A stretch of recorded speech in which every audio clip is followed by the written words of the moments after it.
কথা অগ্নির দিকে তাকিয়ে ভাবতে থাকে, আপনাকে আমি কিভাবে বলবো পাচক মশাই গুলবাহারে যাওয়ার কথা। আমি যে এই চক্রে একেবারে জড়িয়ে যাচ্ছি।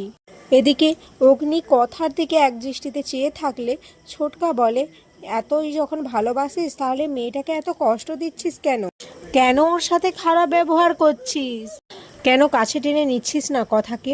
ও তো খুব কষ্ট পাচ্ছে বল, আর তুইও খুব কষ্ট পাচ্ছিস, সেটা আমরা বুঝতে পারছি, কিন্তু তারপরেও তুই এভাবে বিহেভ করবি? অগ্নি বলে, আমি ওকে ইন্ডিপেন্ডেন্স হতে বলেছিলাম ঠিকই, কিন্তু ও তাহলে ব্যবসা করুক, কিন্তু ও কী করলো, এমন কাজ করলো যেটাতে ওর লাইফ রিস্ক রয়েছে, আর আমি কিভাবে সহ্য করব এটা তুই বল। ছোটকা বলে, আমি বুঝতে পারছি অগ্নি, তুই কি বলতে চাইছিস সেটা আমি খুব ভালো করেই বুঝতে পারছি। ভয় হওয়াটাই স্বাভাবিক, কিন্তু অগ্নি, আমাদের জীবন কখন কোন দিকে মোড় নেবে সেটা আমরা কেউ কখনো বলতে পারি না, আর কথা যেটা করছে সেটা আমাদের দেশের মঙ্গলের জন্য।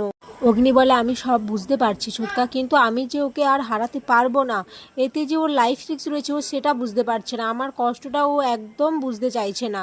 এরপর সবাই মিলে আলতা পড়তে থাকে। প্র্যাটি তখনই চলে আসে আর ঋতুর কাছে এসে ভালোবাসার কথা বললে ঋতু কিছুটা লজ্জা পেয়ে প্রত্যয়কে ভালোবাসার কথা বলে।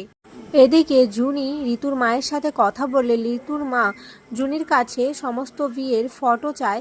তখন জুনি বলে, প্রত্যয়দা ঋতুর কাছে রয়েছে, আমি এক্ষুনি ওদের ফটোগুলো পাঠাচ্ছি। যেটা শুনে প্র্যাটি ভয় পেয়ে ওখান থেকে তাড়াহুড়ো করে পালিয়ে চলে যায়। এরপর বিয়ের আগে রাত্রিবেলা প্রত্যয় ঋতুকে দেখার জন্য ছটফট করলে সবাই বুঝতে পারে প্রত্যয় ঋতুকে দেখার জন্য উৎসুক হয়ে আছে। এরপর প্রত্যয়কে জিজ্ঞেস করলে প্রত্যয় সবাইকে বলে সে তার মায়ের সাথে দেখা করতে চায়, কিন্তু কেউই তার কথা বিশ্বাস করে না। কর্তা দাদু বলে, তোমার কথা কিভাবে বিশ্বাস করব বলো? তুমি যেভাবে ঋতুমায়ের জন্য ধর্নায় বসেছিলে, মরণ অনশন করছিলে একজন পুলিশ হয়ে, তাহলে তোমার কথাই বিশ্বাস করা যায়? এরপর অঙ্কিতা জুনি প্রত্যয়ের হাত ধরে লেখার সাথে দেখা করাতে প্রত্যয়কে নিয়ে আসে। প্রত্যয় লেখাকে দেখে অনেকটা ভাবুক হয়ে যায়, লেখাও তার ছেলেকে দেখে অনেকটা ভাবুক হয়ে যায়। লেখা বলে, আমার বৌমাকে তাড়াতাড়ি আমার বাড়িতে নিয়ে আয়। প্র্যাটি বলে, খুব তাড়াতাড়ি তোমার বৌমাকে নিয়ে আসছি মা। এরপর প্র্যাটি টোপর পড়তে না চাইলে লেখা বলে, আজ বিয়ের দিনেও মনে হয় আমাকে ডালের কাঁটাটা হাতে নিতে হবে। এটা শুনে আক্কি আর জুনি খুব হাসতে থাকে, আর প্রত্যয় ভয়ে ভয়ে টোপর মাথায় দিয়ে দেয়। জুনি বলে, আচ্ছা এই বিয়ের রিচুয়ালগুলো খুব সুন্দর তাই না? আমাদের সময় তো কিছুই হয়নি। আক্কি বলে, তাহলে আরেকবার আমরা বিয়েটা করে নেই না?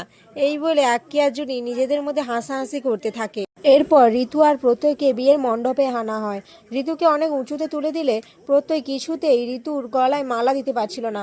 তখন অগ্নি ঋতুকে কিভাবে মালা পরাতে হবে মালাটা ছুঁড়ে সেটা দেখাতে গিয়ে মালাটা এমনভাবে ছুঁড়ে দেয় যেটা কথার গলায় পড়ে যায়, আর সবাই এটা নিয়ে হাসাহাসি করতে থাকে।